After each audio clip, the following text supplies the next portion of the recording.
वक्त जो है वो स्ट्रीट फाइट चल रही थी। नसीरुल्लाह बाबर जो थे वो वज़ीर दाखिला थे। पुलिस जो है वो मुकाबले में मार रही थी एमक्यूएम के कारकुनों को, तो पुलिस को भी निशाना बनाया जा रहा था। नसीरुल्लाह बाबर ने ख़ास तौर पे इजाज़त ली बेनज़ीर भुट्टो से। जिस तरह से सामने वाले कर रहे हैं उस तरह से आप भी करें, यानी आप भी जो है वो मुकाबले करके मार दें, गिरफ्तार ना करें। हम लोग जाते थे थानों के ग्राउंड्स के अंदर, वहाँ लड़के पड़े होते थे, किसी की स्त्री से जला हुआ होता था कि क्या टॉर्चर बॉडीज़ पे होते थे। अब्बासी शहीद अस्पताल में लाई गई लाशों के जिस्म पर गोलियां लगी हुई थीं, जबकि हाथों पर हथकड़ियां बंधी थीं। ये नौजवान एमक्यूएम के कारकुन थे, जिन्हें सेंट्रल जेल कराची से नॉर्थ नाज़िमाबाद ले जाया जा रहा था, जहां पुलिस के मुताबिक दहशतगर्दों ने मुल्ज़िमान को छुड़ाने के लिए पुलिस पर हमला किया, जिसकी जद में ये मुल्ज़िमान जान से गए। मारे गए मुल्ज़िमान थे फ़हीम फ़ारूकी उर्फ फ़हीम कमांडो, ज़ीशान हैदर, यूसुफ रिजवान और अबरार शमीम। उस ज़माने में कराची में इस तरह के मुबैना पुलिस मुकाबले मामूल थे, क्योंकि तब कराची में जंग चल रही थी, ज़बानी नहीं अमली जंग। प्रेस कॉन्फ्रेंस के लिए जब बुलाया जाता था तो हम वहाँ पर जो ना फिर बाकायदा बख्तरबंद गाड़ी वगैरह में जाते थे वहाँ पर, क्योंकि पुलिस किलिंग्स शुरू हुई और जो ना कई बोरीबंद लाशें शुरू हो गई। ये दौर बेनज़ीर भुट्टो की दूसरी हुकूमत का था। हुकूमत और एमक्यूएम के दरमियान ताल्लुकात शदीद तनाव का शिकार थे। शहर में आए रोज़ टारगेट किलिंग, भत्ताखोरी और अगवा की वारदातें हो रही थी। उस दौर में रिपोर्टिंग करने वाले सहाफ़ियों और ड्यूटी देने वाले पुलिस अफसर की ज़बानी सुनते हैं कि उस वक्त शहर में हो क्या रहा था, क्या माहौल था।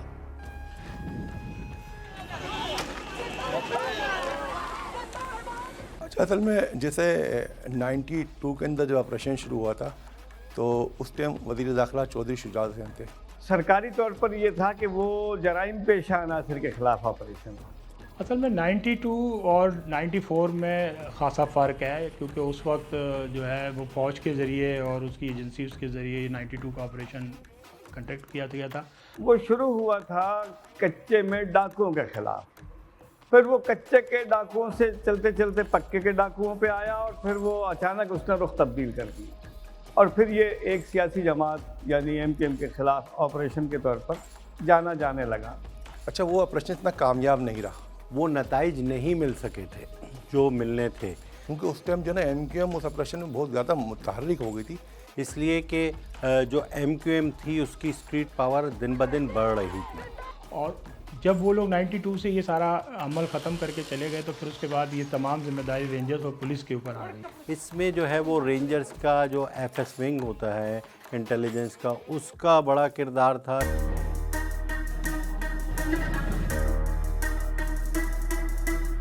उन्नीस में पाक फौज ब्लू फॉक्स ऑपरेशन ख़त्म करके कराची में अमनो अमान की जिम्मेदारी पुलिस और रेंजर्स के हवाले करके वापस जा चुकी थी और अखबारात की हेडलाइंस बने हुए थे फ़हीम कमांडो, नईम शर्री, फ़ारूक दादा, अरशद केटू, रेहान काना, जबकि पुलिस की जानिब से हीरो बने बहादुर अली, चौधरी असलम, ज़ीशान काज़मी, तौफीक जाहिद और दीगर।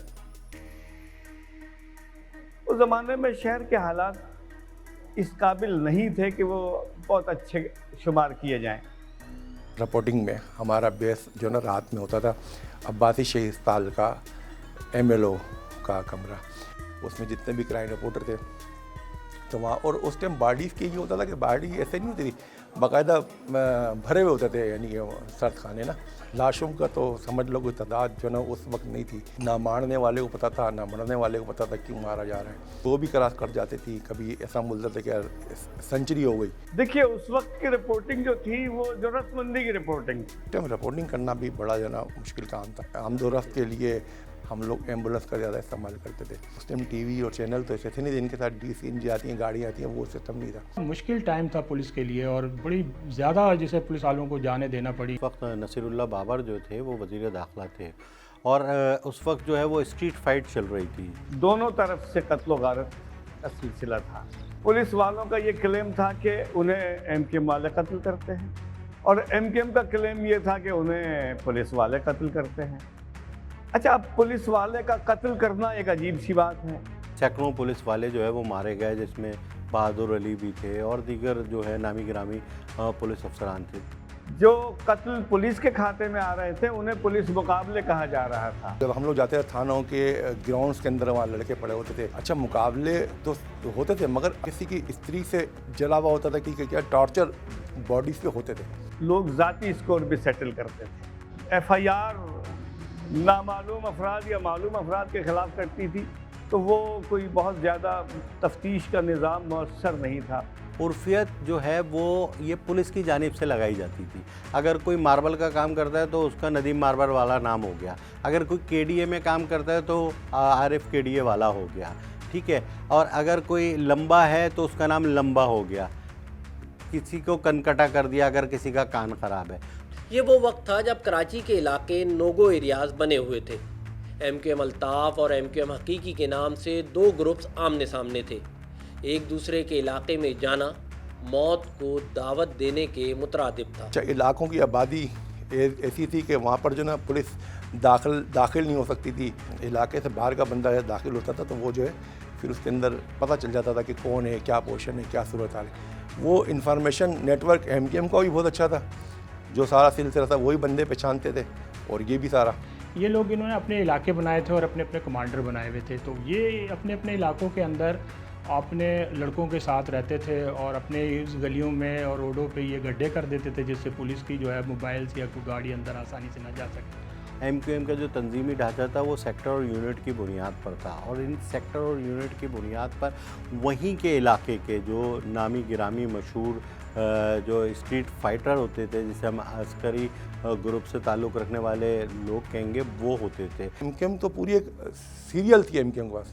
कमर टेडी था, नदीम मार्बल था, अजमल पहाड़ी था। बल्दिया का इलाका था वो फारूक दादा के पास था, फारूक याकूब मादा वाले लोग थे। तारिक चैम्बर वो जो है वो मलीर को देखता था। अब हम न्यू कराची आते हैं, यूपी की तरफ, वहाँ पर नईम शहरी वाले थे। फिरोज़ बाबा था, आसिम सिद्दीकी था, तारिक सेक्टर वाल था। तो लियाकताबाद में वहाब बंदानी, उबैद केटू का भाई अरशद केटू, बाकी जैसे रेहान काना लियाकताबाद वगैरह में, फ़हीम वगैरह, ये सारे लोग कनकटा वगैरह ये सारे उस तरफ ऑपरेट कर रहे थे। और उसे नॉर्थ आज़ाबाद में और KBR जो उसके मुलसिक था उसके अंदर जो है ये सौलत मिर्ज़ा, फ़हीम कमांडो ये देखता था। ये तो पूरा एक समझ लो कि वो सिलसिला था पूरा। ये वो इलाके थे जहाँ पर मुख्तलिफ़ किस्म के कमांडर और उनके साथ ग्रुप में लड़के मौजूद होते थे और वो मुख्तलिफ़ कार्रवाइयाँ इसमें करते रहते थे टारगेट की। आम नॉर्मल लोग थे, मतलब एक अगर ये उनके इलाके की हद तक तो लोग इनको जानते होंगे, पड़ोसी की हद तक जानते होंगे, वैसे कोई नहीं जानता था। फारूक दादा का एक हाइट था, फारूक दादा की भाई फारूक दादा कराची में नाम चल रहा था। मेरी मुलाकात हुई एक दोस्तों की महफिल में, मैं था और एक फ़ोटोग्राफ़र थे मेरे साथ। तो हमारी एक जगह पर शाम में हम लोग बैठे हुए थे, तो वहाँ पर जो सब हम लोग जो ना चाय वगैरह पी रहे थे। उसके बाद जो ना ये दोस्त थे, मतलब फिर उसके बाद जो ना कुछ दोस्त उठ के चले गए। तो अच्छा, बड़ी अच्छी तक हमारे 1-1.5 घंटे बात हुई और हम लोग MQM के जिक्र भी कर रहे हैं और सारा मतलब करके। तो वो जो है फिर जब उठ के चले गए तो फिर मुझे फिर उसने बताया, जो हमारा दोस्त था ना, बोला पता है कौन बैठा था तुम्हारे साथ? मैंने कौन? बोला ये फारूक पटनी था। और दौड़े, मैंने बोला मरवा दिया मैंने, तुम तो यार हमारी आँखों में पट्टी मरवाए थे। अरे ये फारूक था, और कोई ऐसा असला वसला भी नहीं था, बड़े आराम से अच्छा उठ के चला भी गया। तो कराची में उस वक्त ये एक नेटवर्क था, अस्करी विंग का एक नेटवर्क था। जिस इलाके में जो कुछ करवाना होता था, मतलब अगर दुकानें बंद करवानी हैं या कुछ और हंगामा आराई करानी है, गाड़ियां जलवानी है, या कोई किसी किस्म की कोई टारगेट किलिंग है, तो वो टास्क उस इलाके के ज़िम्मेदार को दिया जाता था, उस इलाके के कमांडर को हम कह दें कि दिया जाता था, जो कि बनाया हुआ था। काली पहाड़ी उस टाइम वो थी बड़ा। तो हम औरंगी टाउन में गए तो वहाँ उन्होंने ये जो बिजली के टेलीफोन के पोल्स होते हैं ना, इसमें टेलीफोन लाइनें लगी होती थी, उन पोल्स के ना उन्होंने गलियों में वो बना रखे थे, बैरियर टाइप के ना, और बड़ा सिस्टम वो था। वो जो हमारे साथ वो थे लड़के, उसी वजह से हम इलाकों में जा सकते थे। वो बताते थे सामने से वहाँ से गोली आती थी, यहाँ से ये होता था, क्रॉस फायरिंग होती थी। औरंगी टाउन में तो बड़ा वो था कि अंडा बम आए हुए थे, और अंडे बम जो है मतलब वो थे, और बोतल बम भी आए फिर इस तरह से। और इनका ये डेथ स्क्वाड जो है उसका एक सरबरा होता था, उसमें जो है वो मुख्तलिफ जो है वो कारकुनान होते थे। जो सरबराह होता था उसकी ज़्यादा चलती थी और उसकी डायरेक्ट जो है वो अगर हम बात करें बैरून मुल्क अल्ताफ़ हुसैन से या उनके नेटवर्क से, उनसे जो है वो राब्ते होते थे।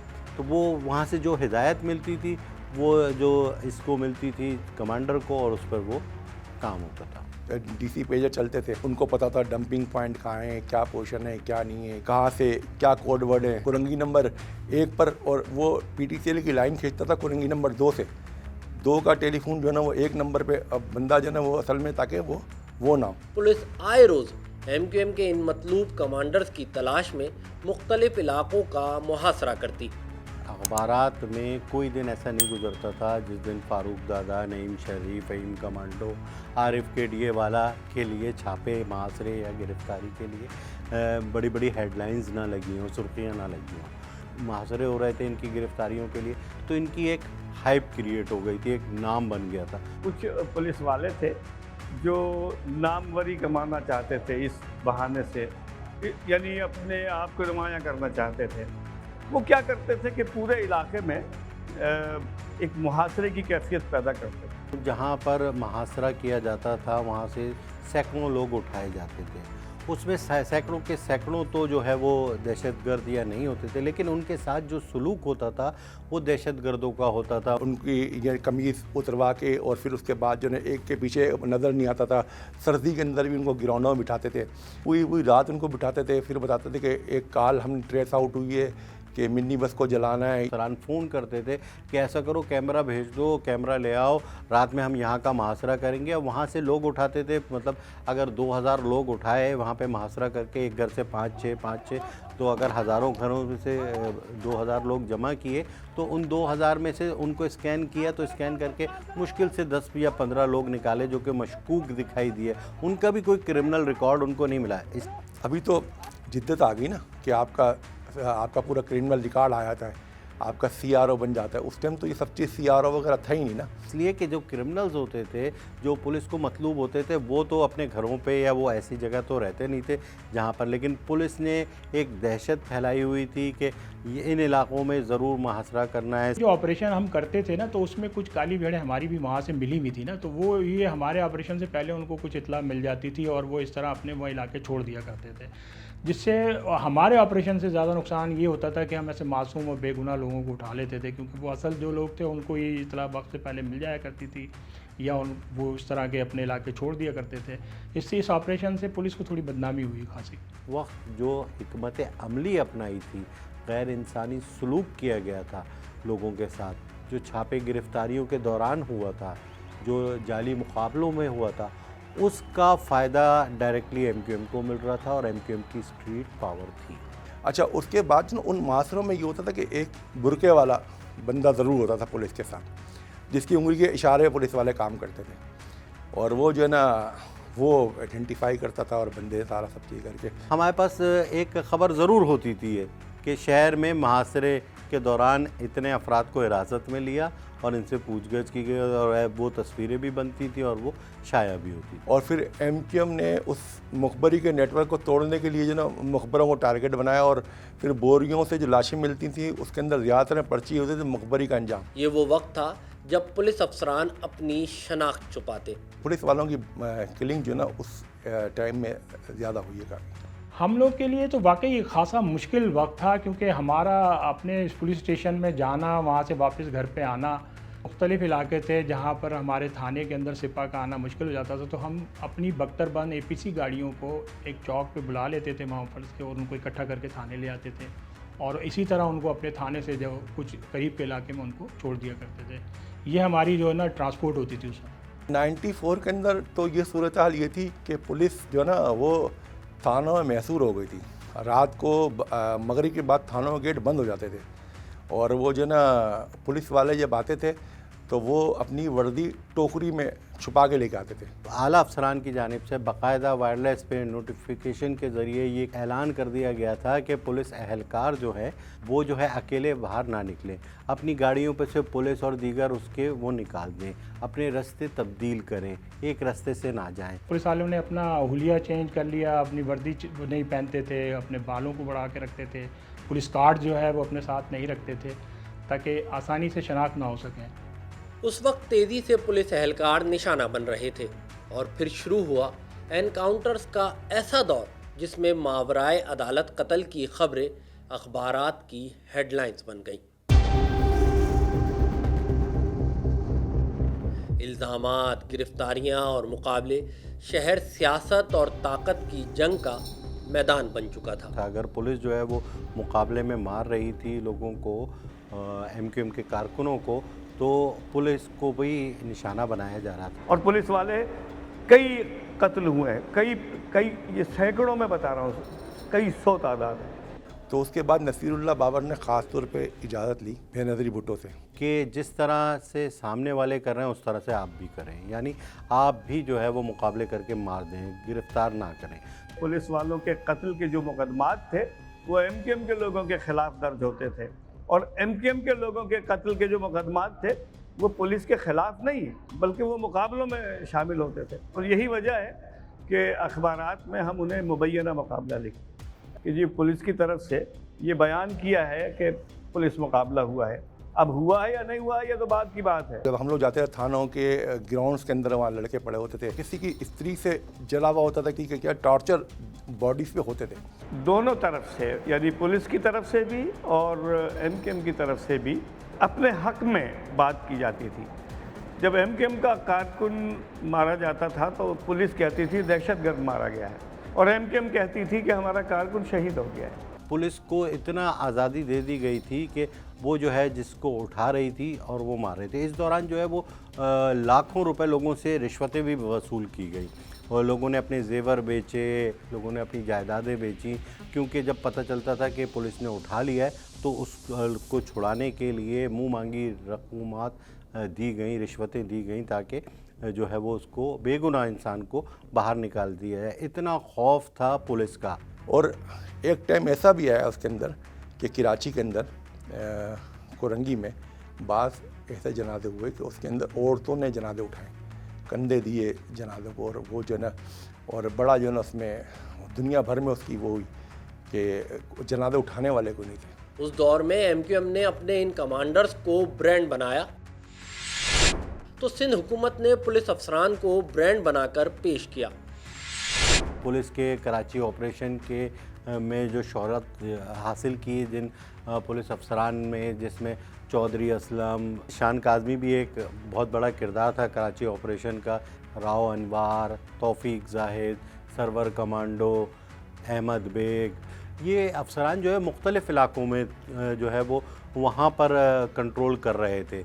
इनकी एक अपनी दहशत थी, इनके एक नाम की दहशत थी। जिस इलाके में ये तैनात होते थे वहाँ पर जो है वहाँ से ख़ास तौर पे एमक्यूएम के ऐसे लड़के जो कि मुख्तलिफ़ वारदातों में मुलव्विस थे वो छोड़ देते थे। खज्जी ग्राउंड उस टाइम रेजविया थाना नहीं था, गुलबहार थाना था, और गुलबहार के SHO थे ना वो चौधरी असलम थे।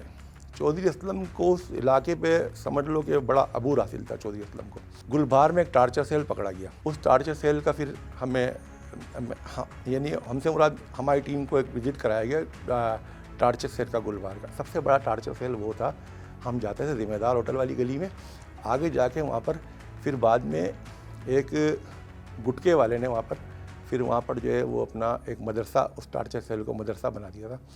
तो उस टार्चर सेल में जब हम गए थे तो वहाँ पर जो ना वो खिड़कियाँ दरवाजे नहीं थे, वहाँ पर जो ना दीवारों पे हाथ से खून लगा हुआ था, रस्सियाँ लटकी हुई थी, और मुझे अच्छी तरह से याद है कि एक दीवार के ऊपर खून से एक शेर का था, सुंदर हाथ, सुनहरी जुल्फ़ें, कोई तो उनको छूता होगा। मुझे आज तक याद है उसका ये जुमला खून से लिखा हुआ था। पुलिस वाले भी खौफज़दा थे, एमक्यूएम के लोग भी खौफज़दा थे, दोनों तरफ से एक ही तरह का माहौल था, और इसका निशाना कराची के शहरी थे। चौधरी असलम माहिर था गुलबहार नाज़माबाद का। गुलबहार खज्जी ग्राउंड, नाज़माबाद और नॉर्थ नाज़माबाद डिस्ट्रिक्ट सेंट्रल में इसका जो है वो काम था। इसी तरह अगर न्यू कराची की बात करें हम तो न्यू कराची में तौफीक जाहिद, ये जो है वो न्यू कराची में काफ़ी बार थानेदार भी लगे और वहाँ पर इन्होंने जो है वो एमक्यूएम के ख़िलाफ़ ऑपरेशन भी किया। शान काज़मी जो है वो नाज़माबाद में भी लगे, इसके अलावा जो है वो गुलशन इकबाल में भी तैनात रहे, और सरवर कमांडो लियाक़ताबाद में ये लियाकताबाद सुपरमार्केट, ये वो इलाके थे जहाँ पर MQM का बहुत भारी वोट बैंक था। जिस इलाके में ये पुलिस अफसरान तैनात होते तो उनके अपने असूल होते। जीन्स पहनने पर पाबंदी होती तो कोई कॉटन का शलवार कमीज नहीं पहन सकता था। उस वक्त एक यूनिफॉर्म बन गया था कि जो जीन्स की पैंट पहनेगा और कैप लगाएगा वो MQM का जो है वो सरगर्म कारकुन होगा और वो मिलिटेंट विंग से ताल्लुक़ रखता होगा। जो जीन्स पहनेगा वो उठा लिया जाएगा। सड़क पे उन लोगों को मुर्गा बना देते थे, उनसे सड़क की सफाई करवाते थे। उन दिनों आए दिन की हड़तालों ने मईशत का पहिया जाम कर दिया था। सरकारी इमलाक को नुकसान पहुंचाना मामूल बन चुका था। MQM जो थी वो एक महरूमियों की दास्तान के नतीजे में मौरिज़ वजूद में आने वाली तंजीम, लेकिन उस महरूमियों की दास्तान का नतीजा कुछ नहीं निकला। जिस तबके की महरूमी की बात की गई थी वो तबका तो आज भी महरूम है और कहीं पहले से ज़्यादा महरूम है। उस वक्त भी हमने ये अंदाज़ा लगाया था और हम तो बरमला कहते थे कि ये जो महरूमी का रोना रो रहे हैं ये उस महरूम तबके से संजीदा नहीं है, सच्चे नहीं है, और वक्त ने हमारी बात को दुरुस्त साबित किया। 1994 का ये ऑपरेशन तारीख का हिस्सा बन गया। कुछ लोगों के नज़दीक ये अमन की बहाली की कोशिश थी तो कुछ के नज़दीक सियासी इंतकाम। बाद में हालात ने नया रुख लिया और फिर जिस MQM पर सियासी दहशतगर्दी का इल्ज़ाम लगता रहा, फिर वही इल्ज़ाम लगाने वाले MQM के साथ कई बरसों तक हुकूमती इत्तेहादी रहे, मगर कराची के बासी उस दौर को आज भी खौफ और गैर यकीनी के साथ याद करते हैं।